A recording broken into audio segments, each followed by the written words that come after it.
सभी को ज्ञान बांटा जा रहा है, ये हिंदुस्तान बांटा जा रहा है, हमें ये मंदिरों मस्जिद दिखाकर हमारा ध्यान बांटा जा रहा है। तो ये आप लोग बड़े पटेल समाज से हैं, नायता समाज से हैं, और मेरे कई मिलने वाले नायता पटेल समाज से रहे।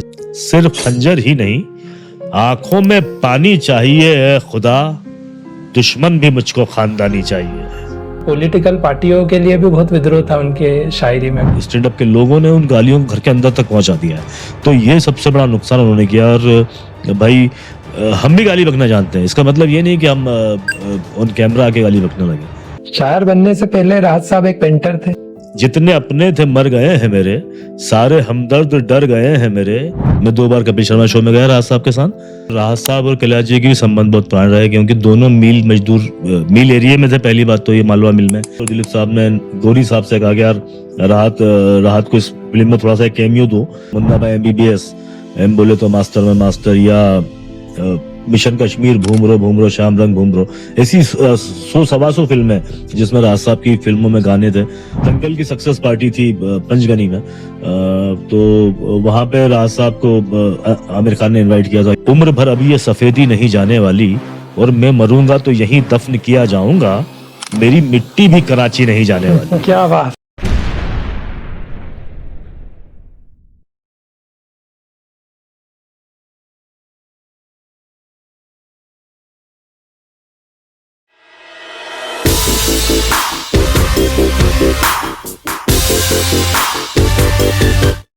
आज हमारे साथ एक ऐसे मेहमान हैं जिनके अल्फाज दिल को छू लेने का जादू रखते हैं। आइए स्वागत करते हैं मशहूर शायर राहत इंदौरी साहब के साहबजादे सतलज इंदौरी जी का। बहुत बहुत शुक्रिया, बहुत आपका मैं शुक्रिया अदा करता हूँ कि आपने इतनी खूबसूरत महफिल का हिस्सा मुझे बनाया जी। राहत इंदौरी साहब के बेटे होने के फायदे तो बहुत सारे हैं, पर नुकसान क्या है? मुझे तो फायदे ही ज्यादा मैं नजरों में रखता हूँ, कि क्योंकि राहत साहब का बेटा होना मतलब मोहब्बत की तबलीग करना। इसमें नुकसान का खतरा ही नहीं रहता है, ये मुनाफे की तिजारत है, चलो इश्क करें। तो वैसे भी जिंदगी में हमेशा आपको नुकसानों को भूलते हुए अपने आगे का सफर करना चाहिए, और जो आपके साथ अच्छा हो रहा है उसको याद रखना चाहिए। तो कुछ लाइबिलिटी भी होती है इतने बड़े शख्सियत की? लाइबिलिटी तो देखिए, दरअसल अगर आप अच्छा करते हैं तो लोगों का कहना होता है कि राहत साहब का बेटा इतना अच्छा तो होना ही चाहिए।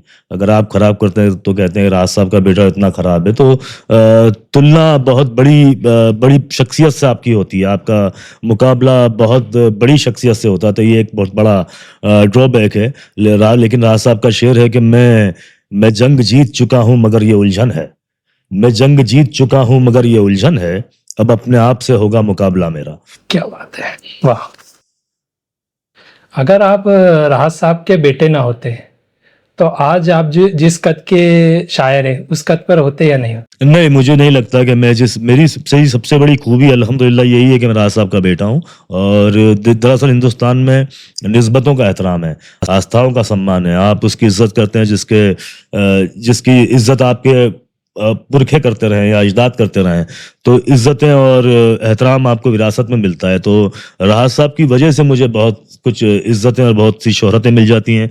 जहां नए शायर को पहुंचने में काफ़ी वक्त लगे, वहां पे सिर्फ राहत साहब की नाम की वजह से लोग मुझे आवाज़ देते हैं, वो हिंदुस्तान नहीं, हिंदुस्तान के बाहर भी। लेकिन हाँ, उसके बाद जब वहां मैं पहुंच चुका हूँ, उसके बाद मुझे अपनी शायरी के ज़रिए या अपनी काबिलियत के ज़रिए अपने आप को साबित करना होता है। तो क्या ऐसा होता है कि आप जो शायरी करते हैं, अगर आप राहत साहब के साहबजादे ना होते तो आपकी शायरी को ज्यादा पसंद किया जाता? अभी तो कंपैरिजन होता है, कंपेरिजन परफॉर्मेंस का होता है। शायरी तो विरासत में मिल नहीं सकती किसी को, क्योंकि शायरी का असली वारिस वो है जो पढ़ रहा है, जो लिख रहा है, और जो शायरी को लगातार जी रहा है। शायरी का वारिस मतलब किताबों का वारिस, मतलब लिटरेचर का वारिस। मैं राहत साहब का बेटा हूँ, लेकिन राहत साहब के बहुत से वारिस हैं जो उनको देख रहे हैं, पढ़ रहे हैं, सुन रहे हैं, हिंदुस्तान में, हिंदुस्तान के बाहर। तो साहित्य का और अदब का कोई वारिस नहीं होता है। बस यही है कि एक नाम मुझे मिला, राहत साहब की सोहबतें हासिल रही, तो मैं इस वजह से अपने आप को काफी खुशनसीब समझता हूँ। मुझे लगता है कि इससे बड़ी दौलत और कुछ नहीं हो सकती। एक राहत साहब ने एक बॉलीवुड की एक मूवी में भी काम किया है। जी, दिलबर दिलबर एक मूवी आई थी। एनएम गोरी हमारे इंदौर के प्रोड्यूसर हैं। अब तो उनका इंतकाल हो गया, नूर मोहम्मद गोरी साहब। गोरी टाइल्स के नाम से बड़ा मशहूर यहाँ पे उनका कारोबार था, और दिलीप साहब के बड़े फैन थे वो। तो उनके बारे में कुछ मैं आपको बताता चलूं कि गोरी साहब ने एक तो पाली हिल पे जो दिलीप कुमार साहब का बंगला है, उसका मेन गेट भी यहाँ से लोहे का बना के भेजा था। और दिलीप साहब कई बार उनकी यहाँ शादियों में भी शिरकत करने इंदौर आए। एनएम गोरी साहब दिलीप साहब को इतना चाहते थे कि दिलीप साहब को तीतर और बटेर खाने का बहुत शौक था। तो एनएम गोरी साहब अपने यहाँ पे नएपुरे के घर पर तीतर और बटेर बनवाते थे, उसको पैक करते थे, सुबह की फ्लाइट से बॉम्बे जाते थे, दिलीप साहब के साथ लंच करते थे और शाम की फ्लाइट से वापस आ जाते थे। तो ये दीवानगी थी एनएम गोरी साहब की दिलीप साहब को लेके, फिल्मों को लेके। फिर उन्होंने लक्ष्मीकांत प्यारेलाल के बेटे और ममता कुलकर्णी के साथ एक फिल्म बनाई थी, दिलबर। उसमें राहत साहब ने भी एक छोटा सा रोल किया था। दिलीप साहब भी राहत साहब से, दिलीप साहब की बड़ी कुर्बत थी, और दिलीप साहब ने गोरी साहब से कहा कि यार राहत को इस फिल्म में थोड़ा सा कैमियो दो, ताकि यूपी में कुछ बिजनेस थोड़ा सा बढ़े और इस तरह से कुछ हो। तो राहत साहब ने, क्योंकि गोरी साहब भी राहत साहब के दोस्त थे, तो उस फिल्म में काम करना कबूल किया। और उसमें एक जेल में बंद कैदी की भूमिका उन्होंने की थी, जिसमें वो शेर ही पढ़ रहे थे गाने के दौरान। तो ये काम उन्होंने फिल्म में किया था जी। किस वर्ष की बात होगी? ये मेरे हिसाब से 93 की बात थी, 1993 की। जैसे राहत साहब की तो दिलीप कुमार जी और अन्य कलाकारों से, मशहूर बॉलीवुड सितारों से जान पहचान थी। आपकी भी मुलाकात हुई कभी? मेरी काफी फिल्मी सितारों से मुलाकात रही, वो इस वजह से भी कि मैं जर्नलिस्ट रहा। मैं जर्नलिज्म में भी मेरा दखल रहा काफी बरसों तक, उस वजह से भी। और दूसरा, राहत साहब को भी जैसे फिल्मों में राहत साहब ने खूब गाने लिखे। 92-91 से उनकी फिल्मों में गाने आए। उससे पहले से उनके म्यूजिक एल्बम आ रहे थे, जगजीत सिंह के साथ इन सर्च, बियॉन्ड टाइम, कई तरह के एल्बम, दोस्ती जब किसी से की जाए, दुश्मनों की भी राय ली जाए, या लोग हर मोड़ पे रुक रुक के संभलते क्यों हैं, इतना डरते हैं तो फिर घर से निकलते क्यों हैं, इस तरह की एल्बम्स आ रही थी। पंकज उदास के साथ, अनुराधा पौडवाल के साथ, रूप कुमार राठौर जी के साथ, और जितने भी तमाम जो उस जमाने के बड़े सिंगर थे उनके साथ। उसी जमाने में राहत साहब की फिल्मों का सिलसिला शुरू हुआ सर से। जो सर फिल्म थी, उसमें नसीरुद्दीन शाह, पूजा भट्ट और अतिल अग्निहोत्री। आपने गाने सुने होंगे कि आज हमने दिल का हर किस्सा तमाम कर दिया, खुद भी पागल हो गए, तुमको भी। ये सर थी। फिर सर, जानम, खुददार, मैं खिलाड़ी तू अनाड़ी, याराना, ऐसी दर्जनों फिल्में राहत साहब की आई। बड़े ब्लॉकबस्टर गाने रहे कि जैसे तुमसा कोई प्यारा कोई मासूम नहीं है, खुददार फिल्म का, या इश्क, नींद चुराई मेरी किसने ओ सनम, या इश्क का देखो देखो जानम हम दिल अपना तेरे लिए लाए, या मर्डर, दिल को हजार बार रोका रोका रोका, या मुन्ना भाई एमबीबीएस, एम बोले तो मास्टर में मास्टर, या मिशन कश्मीर, भूम रो शाम रंग भूम रो। ऐसी 100-125 फिल्में जिसमें राहत साहब की फिल्मों में गाने थे। और जाहिर सी बात है, इस वजह से फिल्मी लोगों से मिलना जुलना उनका लगातार सिलसिला उनका रहा आखिर तक। उन्होंने आप जानकर हैरत रहेगी, मैक्सिमम काम किया फिल्मों में। जब उन्होंने लिखने बैठे तो बहुत बहुत ज्यादा गाने लिखे। मुंबई में रहे कम, लेकिन काम बहुत, मैक्सिमम काम उन्होंने किया वहां पे। और अन्नू मलिक के साथ सबसे ज्यादा काम किया। सलमान की फिल्म औजार थी, आई आपको याद हो, आई लव यू, ये राहत साहब के गाने थे। और तो दरार जो अरबाज खान की पहली फिल्म थी, उसके गाने राहत साहब ने लिखे थे। हिमालय पुत्र जो अक्षय खन्ना की पहली फिल्म थी, उसके गाने राहत साहब ने लिखे थे। प्रेम अगन जो फरदीन खान की पहली फिल्म थी, उसके गाने राहत साहब ने लिखे हैं। तो ये एक बहुत बड़ा, बहुत लंबा सफर रहा। एम एफ हुसैन साहब जो बहुत बड़े पेंटर थे, उनकी फिल्म जब बनी, उसके गाने राहत साहब ने लिखे मीनाक्षी के। तो उन्होंने बहुत फिल्मों में बहुत काफी काम किया।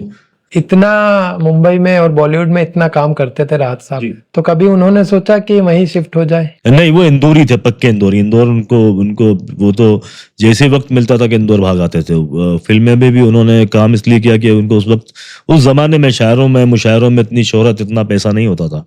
तो कुछ पैसे की मजबूरी उनको फिल्मों में ले गई, और डायरेक्टर काफी चाहते थे कि वो फिल्मों में लेके, तो इस वजह से उन्होंने उस जमाने में लिखा। फिर उसके बाद भी आखिरी उनकी मोहब्बत मुशायरे रहे। उन्होंने आखिर टाइम में फिल्में एकदम से बहुत कम लिखी, बहुत दोस्तों की लिखी। जैसे महेश भट्ट साहब की फिल्म एक आखिर में आई थी, बेगम जान, वो लिखी। जो रिश्ते थे उनके साथ ही काम किया, विनोद चोपड़ा के साथ, और इस तरह से। तो फिर बहुत चूजी हो गए थे फिल्मों के बारे में, मुशायरों में बहुत ज्यादा बिजी हो गए थे वो। इस हिसाब से पटेल साहब मैं बताऊं आपको कि साल में 365 रातें होती हैं, उनके पास 1000 इनविटेशन होते थे कि अब एक दिन में एक रात में 3 जगह का इनविटेशन है कि आपको यहाँ आना है, यहाँ आना है, यहाँ आना है। तो उसमें से वो सिलेक्ट करते थे कि कहाँ सफर आसान रहेगा, कहाँ पहुंचना इजी है, और इस हिसाब से सफर चल रहा था। और ये 50 साल का करियर रहा उनका, वो हमेशा बिजी रहे। और आपने जो पूछा, इस दौरान मेरी कई लोगों से मुलाकात हुई। नवाजुद्दीन सिद्दीकी इंदौर आए तो वो राहत साहब के बड़े चाहने वाले थे। उनका कहना था कि राहत साहब का शेर है कि बड़ा बहुत गुरूर है दरिया को अपने होने पर, बहुत गुरूर है दरिया को अपने होने पर, जो मेरी प्यास से उलझे तो धज्जियां उड़ जाएं। क्या बात तो वो राज साहब के बड़े फैन थे, सहारनपुर से, यूपी में मुशायरों में राज साहब बड़े गए। तो वहां पे जब नवाजुद्दीन सिद्दीकी कम उम्री में उनको सुनते रहे। और फिर देन राज साहब की जो फिल्म थी मुन्ना भाई MBBS, उसमें भी नवाजुद्दीन सिद्दीकी ने बहुत छोटा सा एक रोल किया था, शायद आपको याद होगा। और फिर देन जब वो बड़े स्टार बने, इंदौर आए, वो शायद जब इंदौर आए थे माउंटेन मैन के प्रमोशन के लिए आए थे, तो उस वक्त राज साहब से उन्होंने मुलाकात की थी। Manjhi the mountain man. हाँ, उसके बाद मेरी 1-2 बार उनसे मुलाकात रही। राज साहब के इंतकाल के बाद ही मैं इंदौर में उनसे मिला। वो जहाँ ठहरे थे वहाँ के वहीं के लोगों से उन्होंने कहा कि यार राज साहब के तो मेरी बात हुई होटल वालों से। फिर मैं उनसे मिलने गया और काफी अच्छी बातचीत रही नवाज भाई की। उनके भाई वगैरह जो है मुंबई में, वो मुशायरे सुनने भी आते हैं मेरे, जो बम्बई में मुशायरे होते हैं। और 2017 में शायद दंगल की सक्सेस पार्टी थी पंचगनी में। तो वहां पे राज साहब को आमिर खान ने इनवाइट किया था कि हम सक्सेस पार्टी में आपको सुनना चाहते हैं। तो उसमें उस दौरान हम आमिर खान के मेहमान रहे थे। और वो भी बड़ा दिलचस्प वक्त था जब आमिर खान के मेहमान नवाजी देखने को मिली थी। और इस तरह से कई स्टार। क्या चर्चा हुई आमिर खान जी से जब आपकी मुलाकात हुई? तो आमिर खान, एक तो उनकी शादी को 10 साल हो रहे थे उस जमाने में, और उनकी दंगल 27 दिसंबर को रिलीज हुई थी, और वो सक्सेस पार्टी जो थी उनकी 31 दिसंबर को वो सेलिब्रेट करना चाहते थे। तो उस वजह से उन्होंने राज साहब को फोन किया था इंदौर में हमारे कि साहब, हम राज साहब आपको इनवाइट करना चाहते हैं पंचगनी में, उनके फार्म हाउस है जहाँ पे वो रहते हैं। तो हम लोग वहाँ पे आमिर खान के मेहमान रहे। और राज साहब से उन्होंने कहा कि मैं आपके शेर सुन के मुझे काफी हौसला मिलता है, और मैं अक्सर रातों में आपके वीडियो सुन के सोता हूँ। और जब हम परफॉर्म राज साहब ने 1-1.5 घंटे तक उसमें वहाँ पे किया था, आमिर खान शेर याद दिलाए थे राज साहब को, साहब वाला सुनाइए, वाला सुनाइए, वाला, इस तरह से। उसमें तमाम तर दंगल की उनकी स्टार कास्ट थी, साक्षी तंवर, रिया, फातिमा शेख जो थी, और सानिया मल्होत्रा थी, और प्रसून जोशी साहब थे, और दीगर प्रोड्यूसर डायरेक्टर जो फिल्मी लोग जुड़े हुए थे वो लोग वहां मौजूद थे। किरण राव थी वहां, और इरशाद कामिल जो वहां पे वहां के लिरिक्स राइटर थे उस फिल्म के, वो लोग थे। तो बड़ा अच्छा रहा। और आमिर खान साहब ने बड़ी मोहब्बत से पेश आए, उनके मेहमान हम रहे रात भर। और ऐसा आज जैसे जावेद अख्तर साहब है, गुलजार साहब है, इनकी लाइफस्टाइल अगर देखी जाए या इनके जो सर्कल देखा जाए, उस मुकाबले अगर हम देखा जाए तो राहत साहब की जो जिंदगी थी और लाइफस्टाइल थी वो बहुत ही सीधी और सादी थी। नहीं, वो हमेशा इंदौरी रहे, और मरते दम तक ही इंदौरी रहे। और मुझे लगता है कि उन्होंने इंदौर को छोड़ा भी नहीं। उनके दोस्त भी आखिर तक वो रहे जो उनके शुरुआती जीवन के दोस्त थे, जो इंदौर के उनके साथी थे, मालवा मिल के या नायपुरे के या इंदौर में खजाने के, इस तरह से। तो उनको लंदन में भी मुशायरा पढ़ना तो अगले दिन उन्हें इंदौर ही पहुंचना है। तो वो इंदौरी रहे, पक्के इंदौरी रहे। और शोहरत उनको ज्यादा मुतासिर करती नहीं थी, क्योंकि उन्होंने 50 साल से उनकी हुकूमत रही मुशायरों पे। वो 70-80 के दशक में सबसे बड़े शायर बन चुके थे। आप अगर उनकी सवाने हयात देखेंगे तो शोहरत उनके इर्द गिर्द रही। उस वक्त के जो स्टार थे, दिलीप साहब हुए या दीगर जो स्टार थे, वो राज साहब से उनके ताल्लुकात थे, उनसे दोस्ती थी। तो एक लंबा सफर था। तो वो मुझे नहीं लगता कि उनको किसी कुछ दिखाने की जरूरत हो। और मुंबई से वो दूर रहे। मुंबई में जो चकाचौंध है जो है, उसको भी वो थोड़ा ज्यादा सीरियसली लेते नहीं थे। उनका वो जैसे जब शायरी लिखते थे तो क्या पैटर्न रहता था? मतलब तन्हाई में लिखते थे क्या?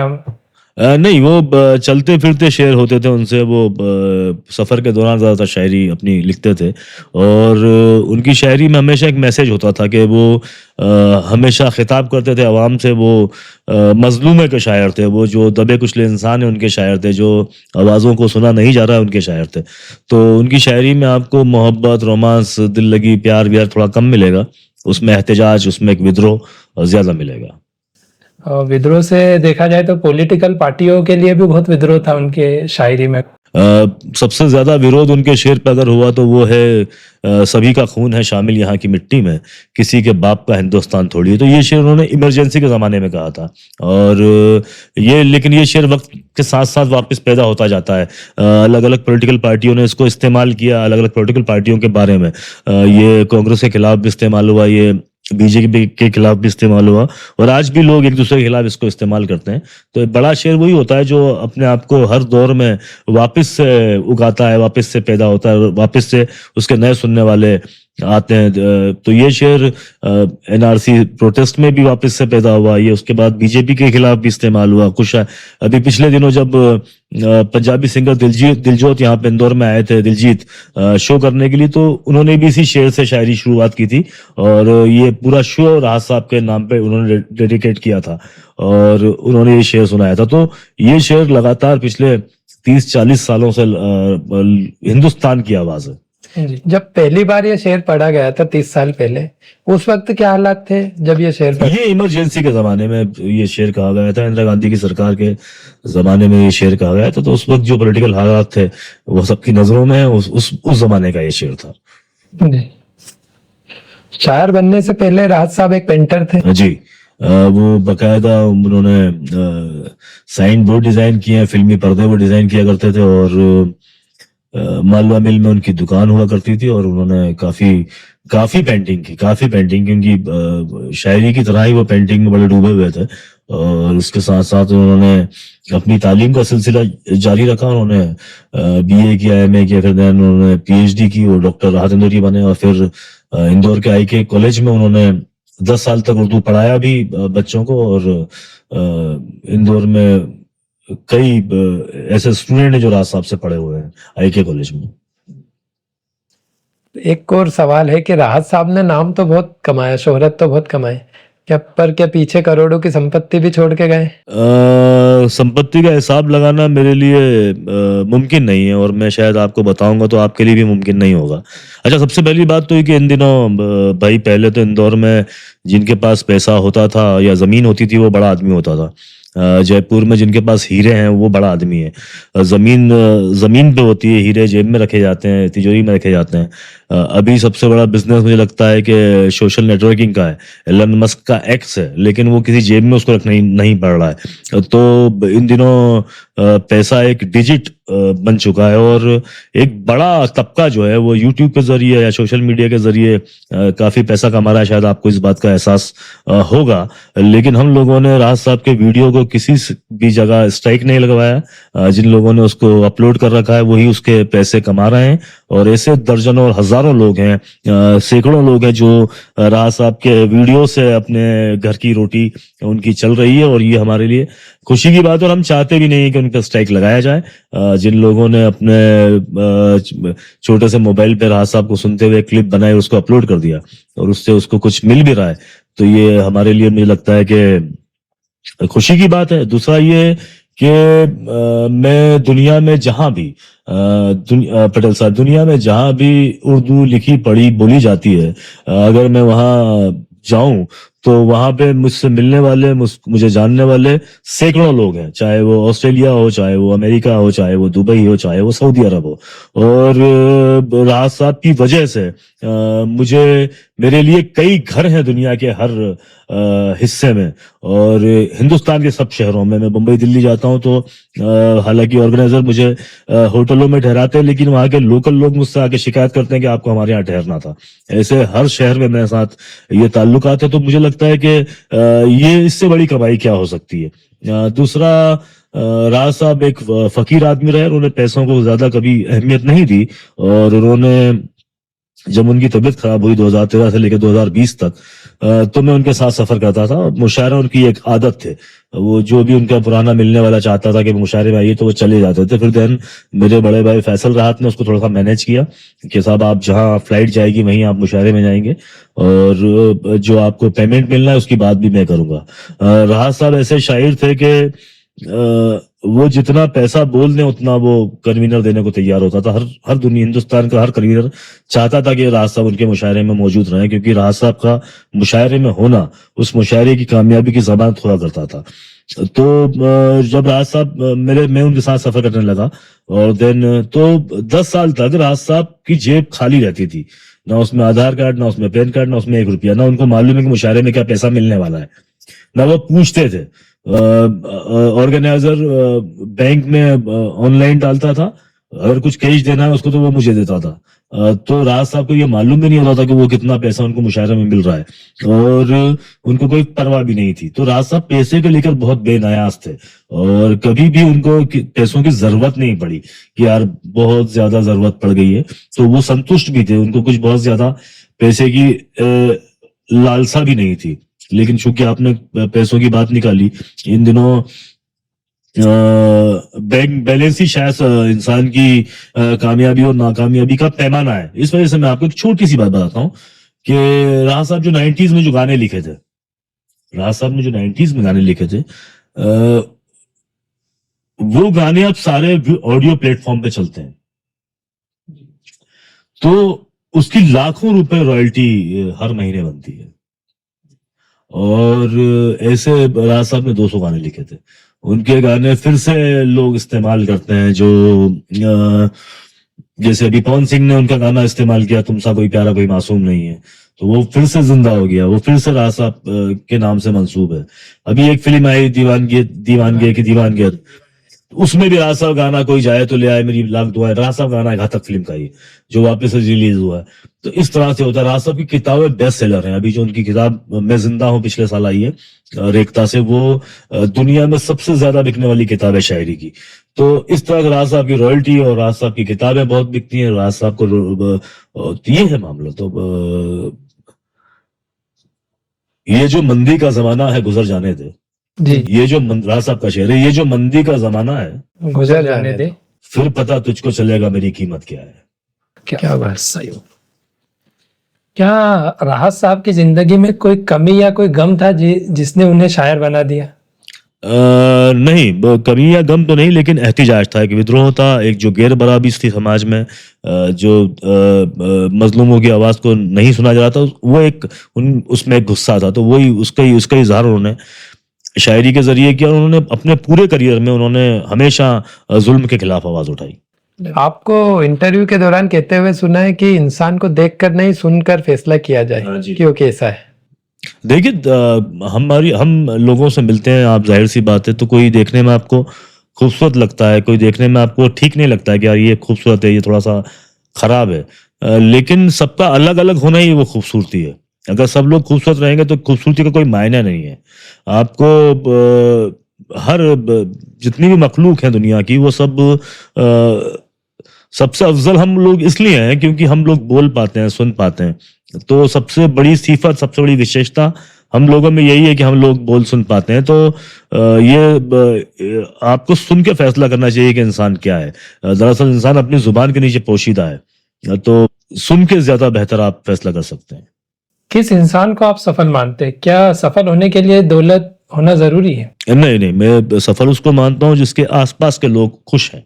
दरअसल एक जो हम जिंदगी गुजार रहे हैं, वो अभी जो लाइव है वो कल तक की जिंदगी सपना बन चुकी है। आप अगर अपना पीछे का सोचेंगे जिंदगी के बारे में तो वो एक ख्वाब की तरह होगी।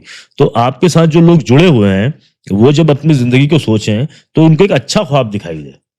तो आप कोशिश ये करें कि आप अपने आसपास वालों के लिए एक अच्छा वातावरण दे रहे हैं, आप अपने माँ बाप के लिए एक अच्छा बेटा है, आप एक पति के लिए, पत्नी के लिए एक अच्छा पति है, एक बच्चों के लिए एक अच्छा बाप है, और उनका जो जीवन गुजर रहा है वो जब उसके बारे में सोचें, उनको अच्छा लगे तो आप सफल हैं। उनको अगर बुरा लगे, उनको लगे यार कि मेरी जिंदगी में ये बड़ा दुख मिला है इससे, तो वो असफल है। तो मुझे लगता है कि आपके आसपास के लोग अगर आपसे खुश हैं तो आप कामयाब हैं, अगर आपके आसपास के लोग आपसे दुखी हैं तो आप नाकामयाब हैं। राहत साहब का वो शेर कि मैं अकेला ही कमाने के लिए काफी हूँ। ये हमारे वालिद साहब के लिए ये 2 शेर अगर आप बोल देते ना। सबसे पहले तो जाकिर पटेल साहब को बहुत बहुत सलाम मेरा, और उनका शुक्रिया कि इतने लायक और इतने काबिल बेटे नायता पटेल समाज को दिए। मैं आप लोगों को लगातार सुनता रहा हूँ, और बहुत दुआएं हैं आपके लिए, आप लोगों के लिए, और ख़ास तौर पे मुबारकबाद है जाकिर भाई को कि आपके बेटे इतना बेहतर काम कर रहे हैं। और आप लोग सबसे बड़ी बात यह है कि अपने नायता पटेल समाज के लोगों को भी जो मंजर आम पर ला रहे हैं और उनकी बातें लोगों तक पहुंचा रहे हैं, ये बहुत बहुत अच्छी बात है। और मुझे लगता है कि इसका आपको बहुत बेनिफिट भी मिलेगा, आपके समाज को भी। तो बहुत बहुत शुक्रिया। और जाकिर साहब ने जिसका हुक्म दिया है जिस शेर का, राहत साहब के, वो यूं है कि इश्क में जीत के आने के लिए काफी हूँ, इश्क में जीत के आने के लिए काफी हूँ, मैं निहत्ता ही जमाने के लिए काफी हूँ। और मेरे बच्चों मुझे दिल खोल के तुम खर्च करो, मेरे बच्चों मुझे दिल खोल के तुम खर्च करो, मैं अकेला ही कमाने के लिए काफी हूँ। अरे वाह। और एक अखबार हूँ, एक अखबार हूँ, जी। औकात ही क्या मेरी, मगर एक अखबार हूँ, औकात ही क्या मेरी, मगर शहर में आग लगाने के लिए काफी है। क्या तो ये खासियत ही राज साहब की कि इस तरह से वो शायरी में बड़ा मैसेज देते थे। एक मेराज साहब का भी शेर था कि मुझे थकने नहीं देता। मेराज साहब का कितना जबरदस्त शेर याद दिलाया आपने कि हम गजल में तेरा चर्चा नहीं होने देते, हम गजल में तेरा चर्चा नहीं होने देते, तेरी यादों को भी रुसवा नहीं होने देते, और मुझको थकने नहीं देता ये जरूरत का पहाड़, मेरे बच्चे मुझे बूढ़ा नहीं होने देते। क्या बात है। तो बहुत अच्छा शेर है ये। एक आपका ही शेर है, जी। जितने मेरे अपने थे मर चुके हैं। जी जी जी जी, वो गजल है साहब के, जितने अपने थे मर गए हैं मेरे, जितने अपने थे मर गए हैं मेरे, सारे हमदर्द डर गए हैं मेरे, जितने अपने थे मर गए हैं मेरे, सारे हमदर्द डर गए हैं मेरे, आपसे दिल की बात कहना है, आपसे दिल की बात कहना है। आप दिल से उतर गए हैं मेरे, आपसे दिल की बात कहना है, आप दिल से उतर गए हैं मेरे, और मैं अकेला लड़ूंगा दुश्मन से, मैं अकेला लड़ूंगा दुश्मन से, साथ वाले मुकर गए हैं मेरे। क्या बात। शुक्रिया, थैंक यू। एक और है, आंखों से जिन्नात पकड़ लेता था। आसेबों का हाथ पकड़ लेता था मैं, आसेबों का हाथ पकड़ लेता था मैं, आंखों से जिन्नात पकड़ लेता था मैं, और मकतब की आवाजें मुश्तक आती थी, मकतब मतलब स्कूल, मकतब की आवाजें मुश्तक आती थी, काम की हर एक बात पकड़ लेता था मैं। क्या बात है, क्या बात है। और आगे भी इसमें जी जी जी, मुझे लगा देखिए पूरा शायरी क्या होती है पटेल साहब के, शायर जो है सामने वाले के रिस्पॉन्स के ऊपर चार्ज होता है, यार सामने वाले की लगा कि यार इसको अच्छा लगा तो सुनाता है, वरना उस छोड़ देता है। तो आपकी आंख में थोड़ा चमक आई तो मैं गजल आपको पूरी सुना देता हूँ कि आसेबों का हाथ पकड़ लेता था मैं, आंखों से जिन्नात पकड़ लेता था मैं, मकतब की आवाजें मुश्तक आती थी, काम की हर एक बात पकड़ लेता था मैं, अब रंगों का पीछा करना छोड़ा है पटेल साहब, अब रंगों का पीछा करना छोड़ा है, तितली तो दिन रात पकड़ लेता था मैं, अब रंगों का पीछा करना छोड़ा है, तितली तो दिन रात पकड़ लेता था मैं, कौन खुदा की बातें मुझको बतलाता, कौन खुदा की बातें मुझको बतलाता, बंदों की तो बात पकड़ लेता था मैं। क्या बात है। बहुत शुक्रिया। और इसमें झूठ, वो जो लाइन है, हाँ, सच्चाई ने थोड़ा सा गाफिल रखा, सच्चाई ने थोड़ा सा गाफिल रखा, झूठ तो हाथों हाथ पकड़ लेता था मैं। क्या बात है। वाह। अच्छा, वैसे तो राहत साहब ने बहुत सारे अच्छे शेर पढ़े, पर आपका कोई पर्सनल फेवरेट? नहीं, राहत साहब के सारा कलाम मुझे पसंद है, क्योंकि बड़ा करीब लगता है दिल के। और मैं अगर शायरी की बात करूं तो वो मेरे वालिद हैं, लेकिन मैं फैन बहुत बड़ा रहा उनका, उनसे सारी इंस्पिरेशन मिली, और मुझे लगता है कि सबसे ज्यादा प्रभाव भी उनका मुझ पे रहा। तो राहत साहब के तमाम शेर मुझे बड़े पसंद है, अलग अलग सिचुएशन पे अलग अलग शेर याद आते हैं सारे। तो ये जो अभी सिचुएशन है, इस पे अगर आपको कोई राहत साहब का शेर तो अभी जो मैं आपको सुनाना चाहता हूं वो ये है कि सिर्फ खंजर ही नहीं आंखों में पानी चाहिए, सिर्फ खंजर ही नहीं आंखों में पानी चाहिए है खुदा, दुश्मन भी मुझको खानदानी चाहिए। अच्छा, आपने राहत साहब की हयात में आप ये शायरी कभी पढ़ के उनको सुनाई, आपकी गजलें? नहीं, मैंने 2011-12 में मुशायरे कुछ पढ़े थे, लेकिन जब मैं राहत साहब के साथ सफ़र करने लगा तो मैं सिर्फ उनके साथ उनकी खिदमत में रहा। 4-5 मौके ऐसे रहे जहाँ मैं और वो एक साथ स्टेज हमने शेयर किया। एक दुबई में हमने साथ में स्टेज शेयर किया, लखनऊ में एक अखबार किया, एक अमरोहा में किया। वो भी मेरे कुछ मिलने वाले थे जिन्होंने बड़ा इसरार करके मुझे स्टेज पे चढ़ा दिया। राज साहब मुझे प्रमोट नहीं करते थे मुशायरे में, वो नहीं चाहते थे कि मैं उनकी बैसाखियों का सहारा लेकर स्टेज तक पहुंचूं। उनका कहना था कि बेवकूफ़ और शायर बनाए नहीं जाते, ऊपर से आते हैं। तो अगर इसकी शायरी में दम होगा तो ये खुद अपनी जगह बना लेगा, वरना ज़रूरी नहीं है कि शायर का बेटा शायर बने। ये गल्ला नहीं है कि इस पे अपनी बात अपनी औलाद को बिठा दिया जाए। आपको आपके वालिद की वजह से मौका जरूर मिलेगा, लेकिन अवाम जो है उसको अगर शेर अच्छा लगेगा तो ही दाद मिलेगी आपको। आपका परफॉर्मेंस सबसे ज्यादा मायने रखता है। अगर आप वहाँ पे राज साहब के बेटे के होना का फर्ज नहीं निभा पा रहे हैं तो आप नहीं है उनके वारिस, कोई और है जो मुशायरों में कामयाब रहेगा। तो राहत साहब आपको एक शायर के रूप में कैसा देखते थे, मतलब? नहीं, राज साहब ने मुझे हमेशा ये कहा कि आप पढ़े ज्यादा और लिखें कम। लोग लिखते ज्यादा है और पढ़ते कम है। उनका कहना था कि आप ज्यादा पढ़े और लिखे कम, तो आप जो कम लिखेंगे वो पढ़ने के लायक होगा। तो उनका ज्यादा जोर यही था कि आप पढ़ाई पे, जर्नलिज्म की जब मैं पढ़ाई कर जब भी, और उसके बाद भी जब मैं पढ़ाई मेरी एजुकेशन कंप्लीट हो गई उसके बाद भी, कि रिसाले और मैगजीन और अखबार और जर्नलिज्म से जुड़ी हुई चीजों से आप जुड़े रहें। लगातार जिंदगी भर पढ़ाई का सिलसिला, पढ़ने का सिलसिला जारी रखें। बाप बेटे के बीच में आपका रिश्ता कैसा था? आधी उम्र तक तो बड़ा मेरी और उनसे बड़ी दूरी रही पटेल साहब, लेकिन एक आखिर वक्त में बहुत हम करीब रहे, बहुत अच्छे दोस्त बन गए।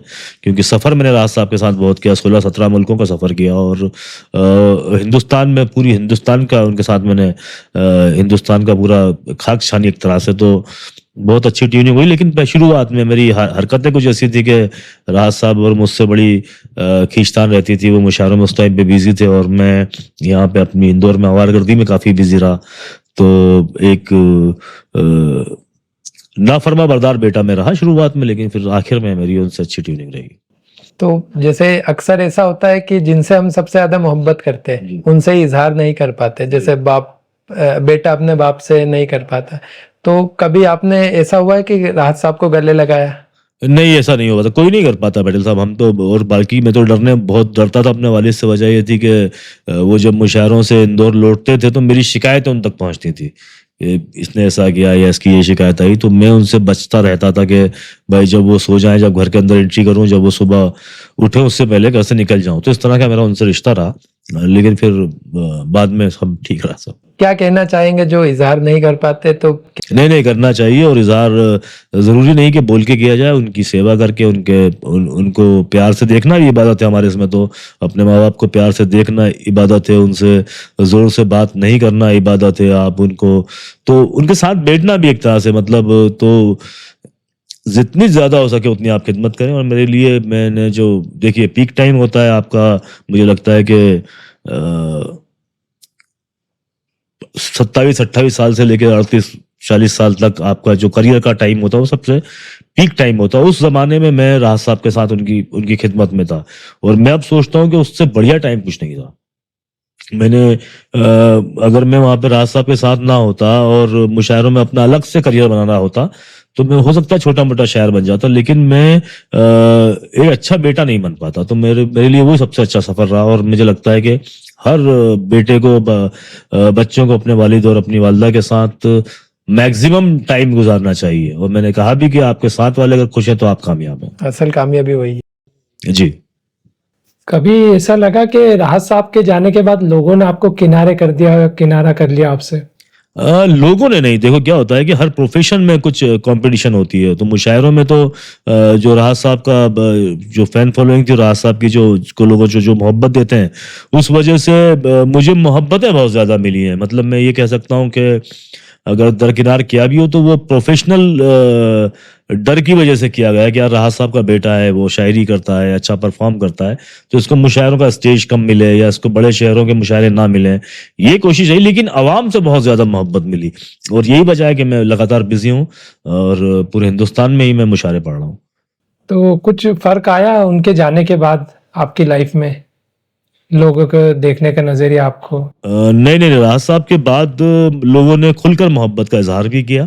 हालांकि शायरों का और मुशायरों की बात करूं तो वो तो प्रोफेशनल इंडस्ट्री एक तरह से इन दिनों, तो उन लोगों को तो नहीं, लेकिन आवाम से बहुत मोहब्बत मिली। और आज भी मैं जहाँ जाता हूँ वहाँ पे बहुत चाहने वाले मिलते हैं, सोशल मीडिया पे बहुत मैसेज आते हैं। राहत साहब का फ़ोन जो है, जो नंबर है वो मैं यूज़ करता हूँ, वो उस पर आधी रात को किसी का फ़ोन आ जाता है, कभी कहीं कहीं से, दुनिया के किसी कोने से, और वो मोहब्बत का इजहार करता है, बातें करता है, तो बड़ा अच्छा लगता है। तो उनका जो सोशल मीडिया अकाउंट है वो आप ही हैंडल करते हैं? हमारा फाउंडेशन, राहत इंदौरी फाउंडेशन, जो राहत साहब को लेकर लगातार काम कर रहा है। हम उनकी किताबों को उर्दू से हिंदी में ट्रांसलेट, इंग्लिश में ट्रांसलेट हो रही हैं, पंजाबी में ट्रांसलेट हो रही हैं, तो वही पूरा मैनेज राहत इंदौरी फाउंडेशन होता है। हर साल हम लोग मुशायरे और अलग अलग तरह के कल्चरल एक्टिविटीज़ यहाँ पे इंदौर में करते हैं। पिछले साल भी हमने पैनल डिस्कशन और दास्तान गोई और कव्वाली और मुशायरा किया था। हर साल हम करते हैं, तो वो एक प्रॉपर मैनेज तरीके से राहत साहब के काम को ही हम आगे बढ़ा रहे हैं। मुझे लगता है कि मेरी जिंदगी भी राहत साहब के काम को आगे बढ़ाने के लिए कम है और मेरे बाद की पीढ़ियों की भी। तो हमारा मेन फोकस ही है कि राहत साहब की शायरी को, उनके मैसेज को, उनकी बातों को लगातार हम लोग मंजर आम पे लाते रहें और उनका काम आगे बढ़ाएं। राहत साहब और आपकी शायरियों में अक्सर शराब का जिक्र होता है जी, तो ये तो गलत है ना, शराब तो? जैसे आप मुझे मिसाल की बताइए। ये आपकी शायरी है कि सारे नशे उतर गए मेरे, आज इतनी शराब पी ली है, सारे नशे उतर गए मेरे, ये एक कैफियत का नाम शायरी है। दरअसल जैसे मैंने भी आपको शेर सुनाया कि एक अखबार हूँ औकात ही क्या मेरी, मगर शहर में आग लगाने के लिए काफी हूँ। तो जो आग लगाना है, ये प्रॉपर माचिस लेके आग नहीं लगाई जा रही है। ये एक उपमा और ये एक एग्जाम्पल के तौर पे बताया जा रहा है। आग लगाना मतलब नफरत की आग फैला दी गई, सांप्रदायिकता की आग फैला दी गई। इस तरीके से शायरी जो है वो उपमा और सिंबल्स का नाम है। शायरी, एक शेर के कई मायने निकलते हैं, जो सुन रहा है उसके लिए कई तरीके से। आज इतनी शराब पी ली है, सारे नशे उतर गए हैं मेरे, आज इतना गम मैंने देख लिया कि मैं सारे गम भूल गया। इस तरीके से उसको इंटरप्रेट करता है या डिकोड किया जाता है। तो शायरी को सीधे सीधे समझना भी थोड़ा सा आपको उसमें से गौर करना पड़ेगा। शेर बड़ी आसानी से कही गई बात है, लेकिन बहुत गहरा असर करती है। तो शायरी को जिन लफ्जों के इस्तेमाल से वो शायरी बनी है, उसके अलावा उसके कई मायने होते हैं, तो उस पर भी गौर किया जाए। आप या राहत साहब शराब को प्रमोट नहीं करते? बिल्कुल नहीं, मैं तो नहीं करता हूँ। राहत साहब एक ज़माने में शराब पिया करते थे और उसका ऐलान उन्होंने लोगों को मालूम था, कभी उन्होंने छुपाया नहीं। और फिर उनकी तौबा भी मंजर आम पर रही। उन्होंने 30 साल तक नहीं पी फिर ज़िंदगी के आखिरी, और क्योंकि दवाइयाँ इतनी थी, दवाई इतनी खाना पड़ती थी, इंसुलिन और सब कुछ, और मैं तो बिल्कुल प्रमोट नहीं करता हूँ। राहत साहब के आखिरी पलों के बारे में बताइए। ये 2020 की बात है। 9 अगस्त तक वो बिल्कुल फिट थे, बिल्कुल ठीक थे। हम लोग इंदौर में ही घर पे ही थे और 9 अगस्त को उनको हमने थोड़ा सा उनका चेकअप किया था। उनको थोड़ा सा सांस लेने में तकलीफ थी, तो CHL अपोलो हॉस्पिटल में हम लोग उनको दाखिल करने ले गए थे, जहाँ पे डॉक्टर ने ये कहा कि अरविंदो में ले जाना ज़्यादा बेहतर है, क्योंकि वहाँ पे आप कोरोना का भी जांच हो जाएगी और सारी बातें होंगी। फिर हम अरविंदो ले गए और वहाँ पे अरविंदो में भी वो उनको कोरोना का कहा गया कि उसमें सिम्टम्स हैं कुछ। फिर दिन कहा गया कि ICU में 2 दिन रखेंगे, ठीक हो जाएंगे, और 11 तारीख को उनका निकाल हो गया। तो अल्लाह उन्हें जन्नत नसीब। आमीन। शायरियों में हमेशा इतना गम ही क्यों होता है, और शायर हमेशा इतना डार्क होते हैं, इतना गम में ही क्यों डूबे हुए रहते हैं? नहीं, शायरी दरअसल समाज का आईना है। जो शायर को जो शायर देख रहा है, सुन रहा है, उसका इजहार वो शायरी के जरिए करता है। अगर रोम जल रहा और नीरो बंसी बजा रहा, तो ये अच्छी बात नहीं। शायर को एक अलर्ट करने का काम है। जैसे जर्नलिज्म और शायरी, जर्नलिज्म और साहित्य, वो विपक्ष होता है। वो हमेशा सरकार और व्यवस्थाओं के खिलाफ बात करता है, वो समाज के लिए बात करता है। तो इस वजह से आपको उसमें थोड़ा सा गुस्सा दिख रहा है। और वो शायरी का और कविता का धर्म ही है कि वो लोगों को आगाह करे कि समाज को ठीक किया जाए। तो अक्सर ऐसा देखा जाता है, या तो दिल टूटा हुआ आशिक या दुनिया से हारा हुआ इंसान वही शायरी की तरफ ज्यादा। हाँ, वो एक रंग है शायरी का, रोमांस उसमें एक बड़ा बड़ा रोल प्ले करता है। और एक एक एज होती है जिसमें इस तरह की शायरी लोगों को बहुत पसंद भी आती है, तो उसका भी एक सुनने वाला बड़ा तबका है जिसको शायरी पसंद आती है, और वो भी होती है। तो इसी बात पे एक वो आपका कबूतर वाला हाँ, ये मैंने कपिल शर्मा के शो में भी सुनाया था। उस वक्त मुझे एहसास था इस बात का कि यूथ काफी बैठा है वहां पे, तो मैंने वो शेर सुनाया था, आप भी सुन लीजिए कि दिल को सबके लिए पत्थर बना के रखा है, दिल को सबके लिए पत्थर बना के रखा है, बस मेरी याद को जेवर बना के रखा है, जिसको तुम लड़की समझते हो जादूगरनी है, जाने कितनों को कबूतर बना के रखा है। क्या हाँ, बात ये है। जी यहीं पे आते हैं, कपिल शर्मा शो में भी आप गए हैं? जी, मैं 2 बार कपिल शर्मा शो में गया राज साहब के साथ जी। तो अच्छा एक्सपीरियंस रहा। पहली बार तो हम लोग डॉक्टर कुमार विश्वास और शबीन आदि और राज साहब 3 लोग गेस्ट थे। सेकंड बार में अशोक चक्रधर एक बड़े कवि हैं, वो राज साहब गेस्ट थे। तो बहुत अच्छा रहा। राज साहब का वो जो शो है वो सबसे ज्यादा देखा गया कपिल का शो है। उसमें सिद्धू जी ने 2-3-4 बार राज साहब के आके पैर पड़े, और बड़ा ही व्यूज के हिसाब से भी बहुत कामयाब तरीन शो रहा वो। और उससे पहले मुझे लगता है कि राज साहब उर्दू बेल्ट में और शायरी और बुजुर्गी और इस तरह के लोगों में ज्यादा जाना पहचान नाम और चेहरा थे। कपिल के बाद कुछ अलग तरह के लोग, कुछ यूथ भी उसमें जुड़ गया, और राज साहब की फैन फॉलोइंग में बहुत ज्यादा उससे इजाफा हुआ था। पहली बार आप गए थे और आपको कपिल ने मतलब आपको मौका नहीं मिला था शायरी पर? हाँ हाँ हाँ हाँ, नहीं, एक बात मैं आपको बताऊं, ये चलो कपिल ये बात आप कर रहे हैं 2017 की, मैं 2012 में राज साहब के साथ जब मैंने ज्वाइन किया था, उससे पहले मैं जब नई नई शुरुआत कर रहा था मुशायरे में, तो डॉक्टर कुमार विश्वास के साथ में बनारस विश्वविद्यालय में मुशायरा पढ़ने गया था। उसके बाद देन नोएडा स्थापना दिवस का मुशायरा मैं पढ़ रहा था। मायावती का शासन था उस जमाने में, और उसी शो में हमारे कवि सम्मेलन से पहले कपिल और भारती का शो था, और उस वक्त कुमार विश्वास ही थे। ये भी आपको अंडरलाइन करना होगी। और हम जब ग्रीन रूम में थे, तो कपिल और भारती कुमार साहब से मिलने आए थे। मेरी भी कपिल से उस वक्त मुलाकात हुई थी। तो वो दौर भी मैंने देखा है। उसके बाद देन कपिल के शो में हम लोग पहुंचे। 2 बार कपिल के शो में गए, 2 बार उनसे मुलाकात हुई, तो ये दौर भी देखा। तो उससे कोई फर्क नहीं पड़ता है। आपकी मुलाकात अखिलेश यादव जी से भी हुई है? हाँ, अखिलेश यादव जी से मेरी मुलाकात अच्छी खासी रही। लखनऊ में उनके घर पे ही मुलाकात रही। वो राज साहब के बड़े चाहने वाले हैं, और हम लोग लखनऊ में थे और एक इवेंट के लिए गए थे। तो अखिलेश जी ने ख्वाहिश जाहिर की कि वो राज साहब से मिलना चाहते हैं। तो हम लोग हमारी मुलाकात उनके घर पे हुई। उस दिन फूलपुर का उपचुनाव था, और बड़ी बिजी थे अखिलेश जी, लेकिन उसके बावजूद वो कई घंटों तक राज साहब हमारे साथ बैठे रहे। उन्होंने बड़ी मोहब्बत से मिले, और अखिलेश जी हमेशा से ही शायरी को बड़े पसंद करते हैं। उनके सैफाई में जो महोत्सव होता है उसमें भी हमने शिरकत की, उसमें भी गए। क्या चर्चा हुई थी इनसे? अखिलेश जी शायरी की बातें करते हैं, शेर सुनाते हैं। राज साहब से शेर सुने कुछ उन्होंने, और राज साहब के जो शेर उनको अच्छे लगते हैं वो डिस्कस करते हैं। तो क्योंकि राज साहब के शेर पॉलिटिकल सटायर भी होते हैं, तो वो भी पॉलिटिकल लीडर बड़ा उसको अप्रिशिएट करते हैं, सभी पॉलिटिकल लीडर। आपका और राहत साहब का कांग्रेस से क्या जुड़ाव रहा है कुछ? नहीं, जुड़ाव तो ऐसा कुछ नहीं है। हालांकि सभी पॉलिटिकल पार्टियों से कैसे मिलना होता है, क्योंकि मुशायरों में जाहिर सी बात है कि जहाँ पे मुशायरा हो रहा है वहाँ का जो असरदार पॉलिटिशियन है वो ज़रूर उसमें शिरकत करता। तो इस वजह से सारे पॉलिटिकल लीडर से मुलाकात रही। दिल्ली में जगजीवन राम जी की याद में मीरा कुमारी जो उनकी बेटी है वो इवेंट कराती है, तो वहाँ पे मनमोहन सिंह मुशायरा सुनने आते थे। और एक मुशायरे में सोनिया गांधी 3 घंटे तक राज साहब को सुनने के लिए बैठी रही, और उससे पहले ज्ञानी जैल सिंह के जमाने में राज साहब ने उनको शेर सुनाए। तो पॉलिटिकल तो लोगों से मुलाकात बहुत पुरानी रही, ऐसा तो कुछ है नहीं। वो कांग्रेस के हो या बीजेपी के हो या समाजवादी पार्टी के हो या किसी और दूसरी पार्टियों के हो, लालू जी से बहुत अच्छे संबंध रहे।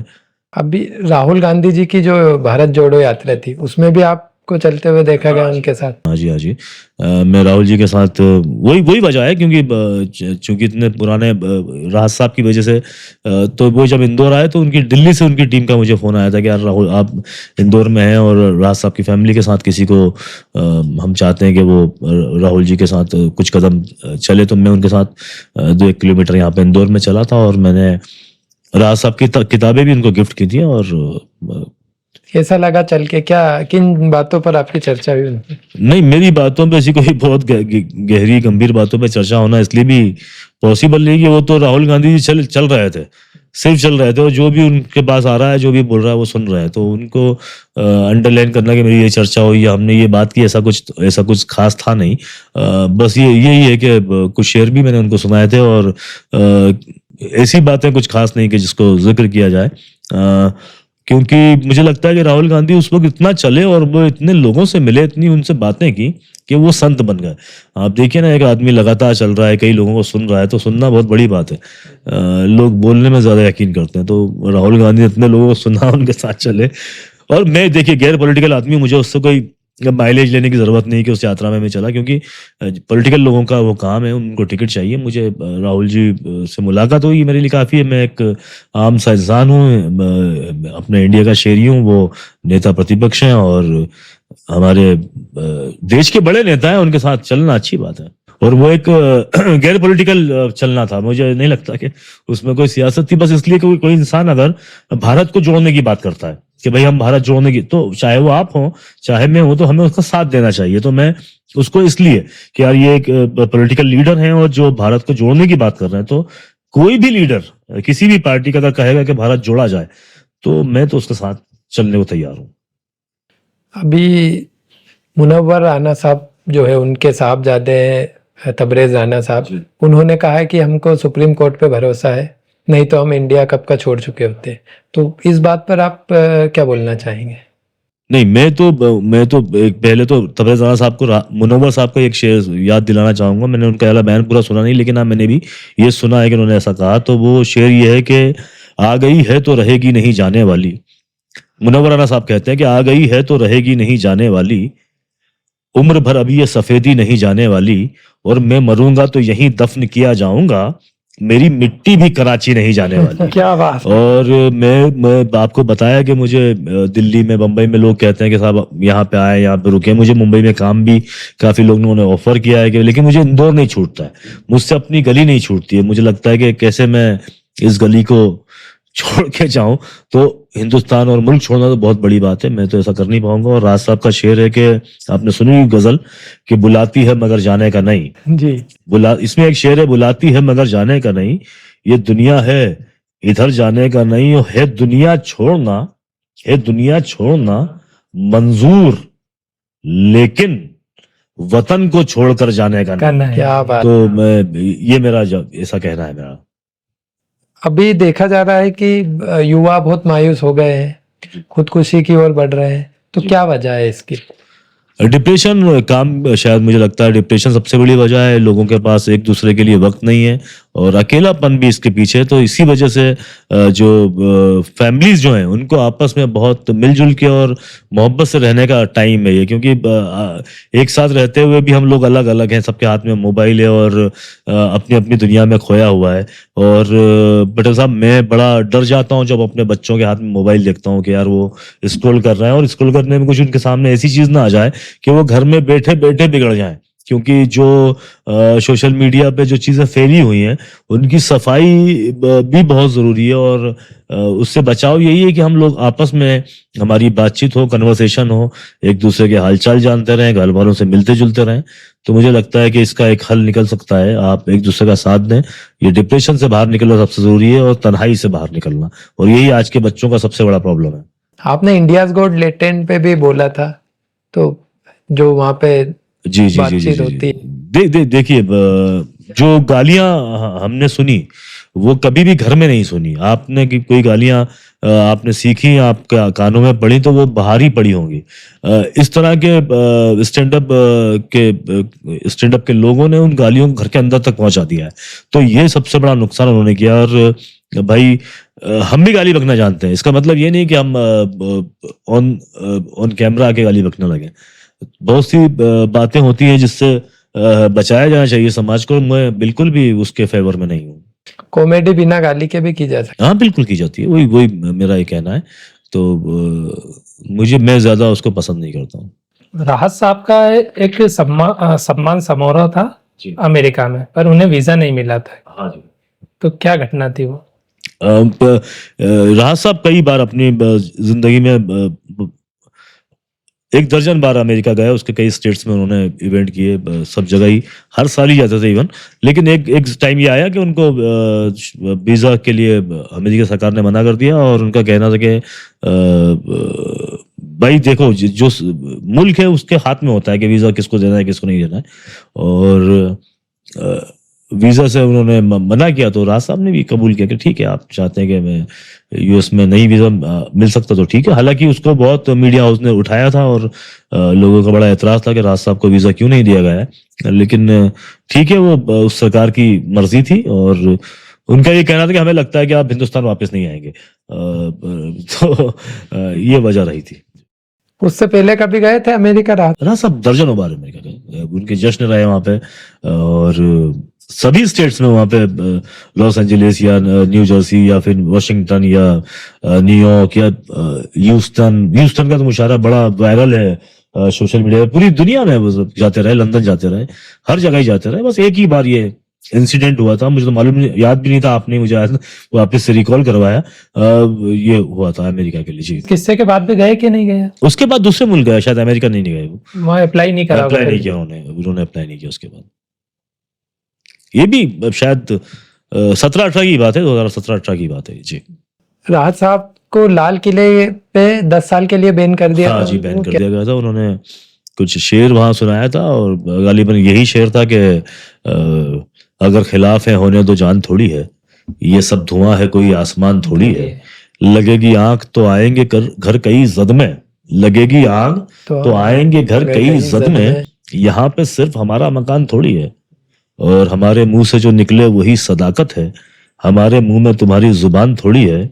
और जो आज साहिब मसनद है, साहिब मसनद मतलब सत्ताधीश, जो आज साहिब मसनद है कल नहीं होंगे, किराएदार हैं जाती मकान थोड़ी है, और सभी का खून है शामिल यहाँ की मिट्टी में, किसी के बाप का हिंदुस्तान थोड़ी है। तो फिर उनको बैन कर दिया गया।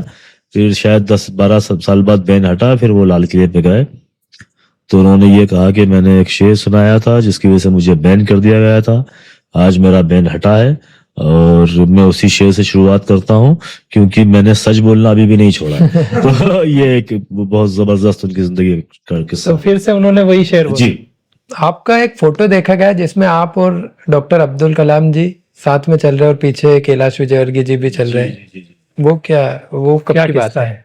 दरअसल जैसे आपने कहा था पॉलिटिकल लोगों से रिलेशन, तो राहत साहब और कैलाश जी की भी संबंध बहुत पुराना रहे क्योंकि दोनों मिल एरिया में थे। पहली बात तो ये मालवा मिल में राहत साहब की भी शुरुआत मिल एरिया से रही, कैलाश जी भी उसी क्षेत्र के रहने वाले थे और दोनों के पिता भी मिल में काम करते थे। राहत साहब के वालिद जो थे वो वहाँ पे टाइम कीपर रहे, कैलाश जी के भी लोग वहाँ से जुड़े हुए थे, तो इस वजह से उनसे बहुत ताल्लुकात रहे। कैलाश जी राहत साहब के दोस्त रहे उस वजह से, और मेरी शादी में और हमारे पब्लिक फंक्शन में अक्सर आते रहे। और चूंकि मैं जर्नलिस्ट था तो मेरी एपीजे जी से एक दो बार मुलाकात हुई। एक बार वो जब आईआईटी में आए थे वहां पे मैं उनसे मिला। उसके बाद एक बार डीएवी में वो दीक्षांत समारोह में सम्मिलित होने आए थे और मैं बड़ा फैन था एपीजे अब्दुल कलाम साहब का। और बैक स्टेज जब कलाम साहब वहां से निकल रहे थे तो मैं उनसे मिलने गया और कैलाश जी ने देखा, उन्होंने मुझे आगे करके वो एक फोटो क्लिक करवाया था, जो फोटो सोशल मीडिया पे मेरे है, जिसमें एपीजे अब्दुल कलाम साहब मैं चल रहा हूँ, कैलाश जी हमारे पीछे खड़े हुए हैं। आप मुशायरे में शिरकत करते हैं। अब आप राहत साहब के जाने के बाद आप और ज़्यादा सक्रिय हो गए। तो आपका भविष्य का क्या प्लान है? आप खुद को कहाँ देखना चाहते हैं? नहीं देखिए, मैं भविष्य के बारे में भी नहीं सोचता हूँ, मैं पास के बारे में ही सोचता हूँ। जो अभी चल रहा है, जो हो रहा है, वही मेरे लिए सबसे ज़्यादा मायने रखता है और उसके हिसाब से ही मेरा काम चलता है। लोग शायरी पसंद कर रहे हैं, लोग मुशायरों में बुला रहे हैं, लगातार शिरकत कर रहा हूँ। लेकिन ख़ास तौर पे मैं राज साहब के लिटरेचर को ही आगे प्रमोट करने का हमारा प्लान है। हम लोग उनकी किताबों को लगातार नए-नए लैंग्वेजेस में ट्रांसलेट करके मंज़र-ए-आम पे ला रहे हैं और उनकी जो गज़लें हैं, उसको हम म्यूज़िकल काफ़ी उस पे काम चल रहा है। जो अलग-अलग सिंगर राज साहब के गानों को और म्यूज़िक को वापस से कंपोज़ कर रहे हैं, जो दुनिया भर के में काम हो रहा है, जिसमें कुछ दुबई के सिंगर हैं और कुछ मुंबई के सिंगर हैं, कुछ हमारे छोटे शहरों के सिंगर हैं, वो जो राज साहब की गज़लों को कंपोज़ कर रहे हैं और उसको हम लोग म्यूज़िक प्लेटफ़ॉर्म पे रिलीज़ करने वाले हैं। खुद के जीवन के बारे में कुछ चीज़ जो आप बदलना चाहें? नहीं, मेरे लिए तो इससे बेहतर कुछ नहीं है जो मैं अभी जी रहा हूँ, क्योंकि मुझे लगता है कि मुझे बिन माँगे ही सब कुछ मिल गया ऊपर वाले की तरफ से, तो मैं बहुत संतुष्ट और मुतमईन हूँ अपनी ज़िंदगी से। तो आपके आने वाले कुछ मुशायरे जहाँ हो रहे हैं, आप वो हमारी ऑडियंस को बताना चाहेंगे? लगातार हो रहे हैं। आज 7 नवंबर है शायद। कल मेरा दिल्ली में मुशायरा है, कल 8 नवंबर को ऐवान गालिब में मुशायरा है, जश्न दिल्ली के नाम से। फिर उसके अगले दिन 9 तारीख को मेरा वहाँ पे ही एक जॉन एलिया साहब की याद में बायादे जॉन एक मुशायरा होना है, उसमें मैं परसों मतलब 9 तारीख को शिरकत करूँगा। उसके बाद 10 नवंबर को मैं दिल्ली में ही विश्व उर्दू दिवस के मौके पर एक इवेंट हो रहा है, जो सरकारी इवेंट है, उसमें मैं शिरकत करूँगा। फिर देन 14 तारीख को मैं महकर में रहूँगा, जो महाराष्ट्र में है। तो दिल्ली से मैं इंदौर आके कुछ दिन रुक के फिर देन महकर जाऊँगा। इसी तरीके से अलग-अलग मुख्तलिफ शहरों में रेगुलर मुशायरे हैं और इंदौर में हमारा खुद का 1 जनवरी को एक बड़ा मुशायरा होना है, जिसमें दुनिया भर के बड़े शायर, अभी के हिंदुस्तान के सबसे बड़े शायर वसीम बरेलवी साहब आएँगे, फिल्मी गीत का शकील आज़मी साहब आएँगे, कुछ म्यूज़िक का इवेंट होगा, कुछ किताबों के वहाँ पे रस्म इजरा होगा। ये है। राहत साहब से तो सभी ज़िक्र करते हैं कि आपके रिश्ते कैसे? आपकी वालिदा से आपके रिश्ते या उनके बारे में आप कुछ कहना वो चाहेंगे? हमेशा से हमारा सपोर्ट सिस्टम रही मेरी वालिदा, और चूँकि वो हाउसवाइफ रहीं, वो घरेलू हैं, तो उनके साथ ही हमारा ज़्यादातर वक़्त भी गुज़रा। राज साहब तो बहुत बिज़ी रहते थे, लेकिन वालिदा के साथ ही ज़्यादातर वक़्त। और राज साहब के इंतकाल के बाद मैंने अपनी वालिदा के साथ हज भी किया, और 2022 में तो मेरी उनसे कुर्बत कुछ ज़्यादा है। और चूँकि मैं घर में सबसे छोटा था राज साहब के बच्चों में, तो कुछ ज़्यादा मैं अपनी वालिदा के करीब रहा और अभी भी सबसे ज़्यादा करीब अपनी वालिदा के हूँ। तो वो भी कभी गई है राहत साहब के मुशायरे में या आपके मुशायरे में? नहीं, वो मुशायरे सुनने गई कुछ में। और जब राज साहब जब सऊदी अरब के टूर पे होते थे, तो अक्सर उनके साथ जाती थी, क्योंकि उम्रा वगैरह करने के लिए। तो उन्होंने 8 से 9 बार उनके साथ राज साहब के साथ उम्रा का सफ़र किया, मेरे साथ हज किया। और उसके अलावा उनकी कुछ ज़्यादा शायरी में दिलचस्पी नहीं रही। वो देवास की रहने वाली हैं, और वो इंदौर में उनकी शादी हुई, और जिस वक्त हुई उस वक्त राज साहब के हालात बहुत ऐसे कुछ खास थे नहीं, और बड़े स्ट्रगल के साथ उन्होंने राज साहब का सपोर्ट किया। और उनकी ही शायद इबादतें हैं कि राज साहब इतना सक्सेस पाए। आप कितने भाई बहन हैं? हम 3 भाई बहन हैं। मेरी सबसे बड़ी बहन है, फिर उसके बाद मेरे भाई, और सबसे छोटा मैं हूँ। 3 भाई बहन हैं। आपके भाई भी शायर हैं? नहीं, वो बैंकर हैं, वो अभी अहमदाबाद में हैं और IDBI बैंक में मुलाजमत करते हैं, बड़ी पोस्ट पे हैं। बहन की शादी देवास में हुई है, और वो भी एक कॉलेज में काम करती हैं। जैसे हमने तो आपसे राहत साहब के शेर पूछ लिए, पर अब हम आपके शेर सुनना चाहेंगे जो आप हाल फिलहाल में। बिल्कुल सुन लीजिए, बिल्कुल सुन लीजिए। कुछ अशार मैं आपको सुनाता हूँ जो मैं इन दिनों मुशायरे में पढ़ रहा हूँ। देखिए आप कहाँ तक पहुँचते हैं। प्यार की फसल बो रहा था मैं, प्यार की फसल बो रहा। देखिए, आप लोग बड़े पटेल समाज से हैं, नायता समाज से हैं, और मेरे कई मिलने वाले नायता पटेल समाज से रहे। साबिर पटेल हमारे दोस्त रहे, मेरे साथ स्कूलमेट रहे। राजा पटेल के छोटे भाई असलम, वो मेरे क्लासमेट रहे। अन्नू पटेल साहब की राजनीति मैंने देखी, उस्मान पटेल साहब की राजनीति मैंने देखी। जल्ला पटेल साहब के टाइम पे मैं खजाने में रहा करता था। और जितने भी आपके पॉलिटिशियन हैं वहाँ के खजाने के, इन सबसे कुर्बत है, खासतौर पे आपके समाज के, आपके तो वहाँ पे अनिल पटेल गोल्ड से मेरी अच्छी दोस्ती रही है, आपके अफसर पटेल साहब जो हैं और नेताजी, और जो अफसर पठान साहब हैं वहाँ के, एक लतीफ बाबा हुआ करते थे शायद अभी, वो हमारे बड़े शायरी के शौकीन और बड़े पुराने हैं। तो मैं आप लोगों के बारे में ये जानता हूँ कि आप लोगों को अल्लाह ने दौलत से बहुत नवाजा है, इस वजह से मैं ये शेर आपको सुनाना चाह रहा हूँ। और आप खेती बाड़ी से भी जुड़े हैं तो आप शायद शायर के दर्द को समझेंगे। प्यार की फसल बो रहा था मैं, प्यार की फसल बो रहा था मैं, और बर्बाद हो रहा था मैं। प्यार की फसल बो रहा था मैं और बर्बाद हो रहा था मैं। याद तेरी जहाज में आई, याद तेरी जहाज में आई, आसमानों में रो रहा था मैं। तो बड़ी एक्सपेंसिव याद थी, तो इसलिए मैंने आपके साथ शेयर किया। और एक गजल के एक दो शेर और सुन लीजिएगा, ये भी मैं इन दिनों मुशायरों में पढ़ रहा हूँ कि जो देखे सर तो सर चकरा गया है, जो देखे सर तो सर चकरा गया है, बहादुर शाह जफर चकरा गया है। जो बहादुर शाह जफर के बच्चों के सरों को थाली में ला दिया गया था काट के, ये शेर, ये मतलब उसकी पस मंजर में सुनिए आप कि जो देखे सर तो सर चकरा गया है, बहादुर शाह जफर चकरा गया है। मैं ऐसे हाल में जिंदा रहा हूं, मैं ऐसे हाल में जिंदा रहा हूं कि चारागर का सर चकरा गया है। मैं ऐसे हाल में जिंदा रहा हूं कि चारागर का सर चकरा गया है। अचानक आज मुझको होश आया, अचानक आज सारा घर चकरा, अचानक आज मुझको होश आया, अचानक सारा घर चकरा गया है। और एक मतलब एक शेर जो मैं इन दिनों पढ़ा भी, मैंने पिछले दिनों आज तक में अंजना ओम कश्यप के सामने भी मैंने ये पढ़ा था और बड़ा उसको लोगों ने पसंद किया कि सभी को ज्ञान बांटा जा रहा है, सभी को ज्ञान बांटा जा रहा है, ये हिंदुस्तान बांटा जा रहा है, सभी को ज्ञान बांटा जा रहा है, ये हिंदुस्तान बांटा जा रहा है। हमें ये मंदिरों मस्जिद दिखाकर हमारा ध्यान बांटा जा रहा है। क्या बात है, बहुत बहुत शुक्रिया, थैंक यू। आपको द अफजल इकबाल शो में आकर कैसा लगा? बहुत अच्छा लगा, और सबसे अच्छी खुशी की बात यह है कि आप जैसे बड़े ही काबिल युवा पटेल समाज में नजर आने लगे हैं, और आपकी वजह से जो इस समाज की ग्लोबली पहचान बन रही है। क्योंकि मैंने कई लोगों के पॉडकास्ट आपके साथ देखे, तो मुझे लगा कि आप लोग बड़े ही बहुत शानदार काम कर रहे हैं, और मेरी खुशनसीबी है कि आप लोगों ने यहाँ पे इनवाइट किया। और उसके साथ साथ ये एक बात और कि आपको बहुत बहुत फ्यूचर के लिए ऑल द बेस्ट मेरी तरफ से। और हम आपके सुनने वाले हैं, लगातार आपको सुन रहे हैं और चाहते हैं कि आप लगातार आपका पॉडकास्ट चलता रहे और हम लोग आपको सुनते रहे। बहुत बहुत शुक्रिया, बहुत बहुत शुक्रिया हौसला अफजाई के लिए। इसी के साथ आज का एपिसोड यहीं समाप्त होता है। मिलते हैं अगले एपिसोड में, तब तक के लिए साथ रहिए, एक साथ रहिए।